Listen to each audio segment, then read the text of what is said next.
नमस्कार अनुराग बदौरिया। लेकिन अंसार साहब, ये मौलाना मदनी किसके लिए तैयार होने के लिए कह रहे हैं? किस चीज के लिए तैयार होने के लिए कह रहे हैं? गुलाम सरवर जी को रखिए आखिरी में। नहीं, अंसार साहब बताइए मेरे को, आप इनको सपोर्ट करते हैं?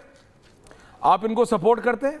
जिहाद को ग्लोरीफाई करने के लिए अगला 3 बार बोल सकता है कि जब जब दिक्कतें होंगी जिहाद होगा। कैसी दिक्कत? बम बनाने दिक्कत की वजह से बनाया था। 4 लाख रुपए महीना, एक घर दिल्ली में, एक घर वहां, एक फ्लैट यहां बुक। दिक्कत हो रही थी, दिक्कतें थी, दिक्कतों के लिए बम बनाया था। उसे दिक्कत हो रही थी, जो 2.5 लाख रुपए कमा रहा था और वहां पे पुरानी दिल्ली में जाके बम फोड़ दिया, उसे दिक्कतें हो रही थी। जिसके माँ बाप अच्छे थे, उसके घर बार अच्छे से, वो अच्छे से, सब अच्छे से, दिक्कत उसको हो रही थी। कभी दिक्कत देखनी हो तो अंसार रजा साहब, गरीब नवाज फाउंडेशन है आपकी, आपने नाम रखा है। क्या गरीबी नहीं है इस देश में? बोलते हुए अच्छा नहीं लगता, गरीब है, पर जो है ना गरीब, वो कभी बम नहीं बनाता, वो बम नहीं बनाता, वो बम नहीं बनाता। अंसार रजा साहब, ये वो सोच है जो जिहाद को ग्लोरीफाई करने के लिए ये मदनी जी की तरह तस्वीर चलाओ। ये अपने आप को सोशल रिफॉर्मर बोलते हैं। इस देश के मुसलमान को, जो मैं लकीर की बात कर रहा था ना, और आप मेरे को बोलते थे ऐश्वर्या मुसलमानों से लकीर क्यों खिंचवा रहे हो, ये जरूरी है वो लकीर मदनी जैसे लोगों को बताने की जरूरत है कि इस देश का मुसलमान अब तुम्हारे साथ नहीं, विकास के साथ है। मैं नहीं कहता BJP, Congress, I am saying no political party, जो पॉलिटिकल पार्टी उनको ठीक लगे उसके साथ, लेकिन सुप्रीम कोर्ट सुप्रीम नहीं है, सर्वोच्च न्यायालय सर्वोच्च नहीं है, वंदे मातरम बोलने वाली कौम मरी हुई कौम है। अंसार रजा साहब, ये भड़काने का एक और तरीका है। This is an intelligent way to aggravate people. ये एक समझदार तरीका है भड़काने का। जी। और क्या है अंसार रजा जी? सरवर साहब आ रहा है उसके बाद, प्रेम दादा कमिंग टू यू। देखिए ऐश्वर्या जी, मैं एक बात तो पहले बहुत क्लियर कट करके कह दूं ताकि हमारा मुल्क सुन ले और बहुत अच्छी तरीके से हमारे भारत के 140 करोड़ लोग और जो सियासी पार्टियां हैं वो सुन लें कि मदनी ब्रादर्स जो है ये हिंदुस्तान के मुसलमानों के लीडर नहीं हैं। ये अपने आप को मुसलमानों का ठेकेदार न समझें, ये अपने पाप भारत के मुसलमानों पर मत थोपें। आप क्या करते हैं अपनी तबलीगी जमात में, ये तबलीगी इज्तिमा जो बुलाते हैं उसमें क्या बयान देते हैं, भारत के मुसलमानों को उससे मत जोड़िए। हमें अपने कानून पर भी एतबार है, अपने संविधान पर भी एतबार है। इतना बड़ा मुल्क है, कहीं ऊंच नीच होती है, इसमें कोई शक नहीं कि मुसलमानों के साथ जुल्म हो रहा है।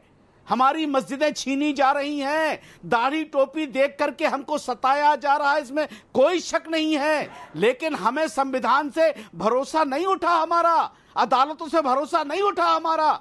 तो इनकी सारी जो सोच है वो भारत के मुसलमानों पे खुदा के वास्ते मत थोपिए। और मैं मदनी साहब से भी गुजारिश करूंगा कि मेरे भाई, खुदा के वास्ते अगर आपकी किसी पार्टी से सेटिंग है तो आप उनकी पार्टी में जाकर के बोलिए। मुसलमानों के लीडर होने की बुनियाद पर आप ये सारी बातें मत कीजिए। बाबरी मस्जिद में जो होना था, कोर्ट का फैसला आया, भारत के मुसलमानों ने उसको एक्सेप्ट किया, एतराज नहीं किया। अब हम बार बार उसको पिंच करके आप मुसलमानों के जहन खराब कर रहे हैं। आप इसे मानते हैं ना कि ये भड़काने का तरीका है? तबलीगी नहीं, अंसार रजा साहब, आप मानते हैं ना कि ये एक सटल तरीका है भड़काने का? ये एक नया ये कान घुमा के पकड़ने का तरीका है। ये भड़काने का, मुसलमानों को भड़का रहा है। ऐश्वर्या जी, आप और मुझे भारत के जो लोग जानते हैं कि मैं बहुत साफ सुथरी बात करने वाला हूं, लाग लपेट वाली बात नहीं करता, दलाली वाली कोई बात नहीं करता, ना किसी की गुलामी करता हूं। जो कहना होता है एक भारतीय नागरिक के हिसाब से मैं बोलता हूं और हमेशा बोलता रहूंगा। हम इनके किसी भी जुमले से सहमत नहीं है। Okay, point. हम जिस मसलक से आते हैं, हमारे मसलक का कोई भी आदमी इनके किसी भी बयान से सहमत नहीं होता है। आप इस बात को अच्छे से समझ लें। हिंदुस्तान में 78% ख्वाजा गरीब नवाज के फॉलोवर हैं, उनके मज़ारों पे चादर चढ़ाने वाले लोग हैं, और जो गरीब नवाज के रोजे पर फातिहा पढ़ने वाले लोग हैं, उनको जिंदा वली मानने वाले लोग हैं, वो ना अरशद मदनी को अपना लीडर मानते हैं, ना महमूद मदनी को अपना लीडर मानते हैं। इसको अच्छे से समझ लो। तो सारे भारत के मुसलमानों को इनके बयान से जोड़ के खुदा के वास्ते मत देखिए। ओके, पॉइंट टेकन सरवर साहब। और फिर प्रेम दादा आ रहा हूं, अनुराग जी आ रहा हूं, आनंद दादा coming to you after that. क्या हुआ सरवर साहब को? सरवर साहब का वीडियो गड़बड़ हो रहा है। प्रेम शुक्ला जी देखिए, अंसार रजा, हाँ बोलिए बोलिए, आ गया, बोलिए बोलिए सरवर अंसार साहब। रजा आवाज आ रही है मेरी? हाँ आ रही है, बाबुलंद बोलिए। अंसार रजा साहब का ये निजी बयान हो सकता है। अभी अंसार रजा साहब मुसलमानों के 70% लोगों की ठेकेदारी ले रहे हैं और ये कह रहे हैं कि जो लोग गरीब नवाज के बारगाह में फातिहा पढ़ने वाले हैं वो ऐसा नहीं हो सकते या वो मुत्तफिक नहीं हो सकते। तो क्या अंसार रजा साहब इस बात को मानेंगे कि मतलब 30% मुसलमान ही मदनी साहब के साथ हैं? मदनी साहब के साथ कौन है नहीं है ये एक अलग बहस है, लेकिन मदनी साहब के जिस बयान पर आप डिबेट कर रहे हैं, असल मुद्दा ये है कि उनका बयान क्या है और उस पर वाबीला क्यों मचा है। बयान ये है कि सुप्रीम कोर्ट से भारत का मुसलमान सुप्रीम कोर्ट के फैसले से मायूस है, ये उनका कहना है। सरवर साहब तो नहीं कहा कि सरवर साहब उनका कहना पता है क्या है? उनका कहना बिल्कुल वैसे ही है जैसे असउद्दीन ओवैसी के भाई ने कहा था। सरवर साहब आप सुनिए और आप ही बोलिएगा, ये क्योंकि मैं चाहता हूं। चमचागिरी कर रहे हैं। मैं कह रहा हूं भारत का मुसलमान मायूस है। ये मैं कौन चमचागिरी कर रहा है? ग्राउंड की कर रहा हूं। क्यों मायूस है? क्यों मायूस है? मुसलमान क्यों मायूस है? आम मुसलमान क्यों मायूस है? अब आप समझिए नहीं समझाइए ना क्यों मायूस है। मैं फिर पूछूंगा प्रेम शुक्ला जी से क्यों मायूस है। सैकड़ों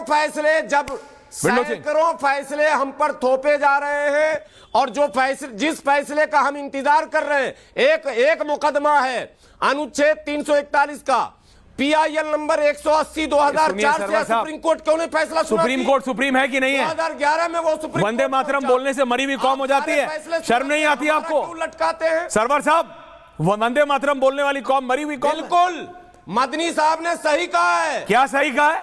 बिल्कुल साहब होंगे आपके लिए, मेरे लिए तो भड़काऊ बयान देने वाले आदमी है। हर हाल में भड़काऊ बयान देने वाले आदमी है।